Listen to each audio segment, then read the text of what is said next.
Kita nimang kagandahan sa Sure. kasawa mo. Kagandahan ng iyong Hmm. misis. Sa nga samahan sa anak ug Espiritu Santo. Amen. Langit nga Amahan, ihalad ko kanimo kani ang pag-ampo karon halang sa kapasayloan sa mga sa Lord ug pasalamat sa dakong gugma ni Jesus kanamo. Ang pagdakop ni Jesus. Human makasulti si Jesus, siya ug ang iyang mga tinun-an nangadto sa pikas bahin sa walog sa Cedron. Ug nagdulog sa usa ka naman. Sibot sa libuti niya, nakatuto kayo ini nakita. Pay pagkuhanan man ni Jesus o sa iyang mga tinun-an. Usa, iwanan bigas, ang panuod sa mga sundalo ug ang mga gwardiya nag-alala sa mga pangulupay o pasilyo. Ug nagdikit og mga ang pulong sa Ginoo.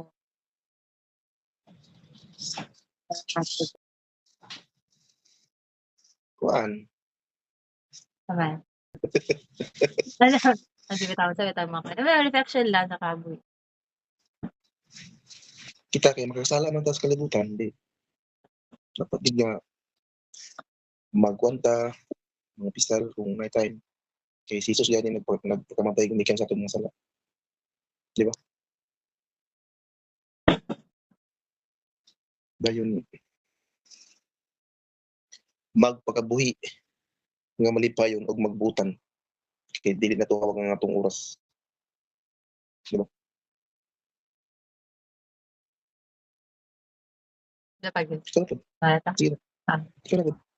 Photo siya na kano sa hay bitaw kay kita mahimong si Judas, mahin mo si Pedro, ba? Naay mga kuan ba nga sahay kita ing anak pod. Ako sa kagalingon sahay kay anak pod ko. Pero grabe jud ang gugma sa Ginoo ba kay wala jud siya nagpatintal ba nga dili na lang ko. Padayon gyapon siya sa iyang mission no. Sama sa atoan natay mission. Tundua? Sa kaha. Diba?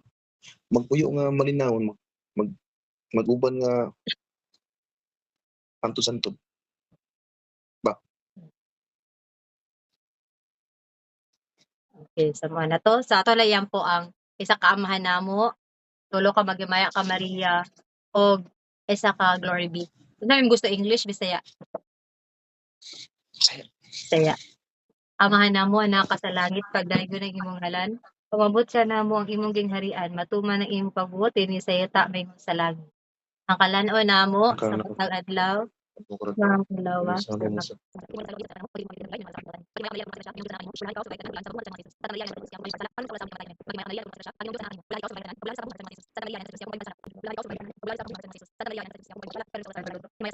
Mayo, kaya siya kan bas kanang flavor at home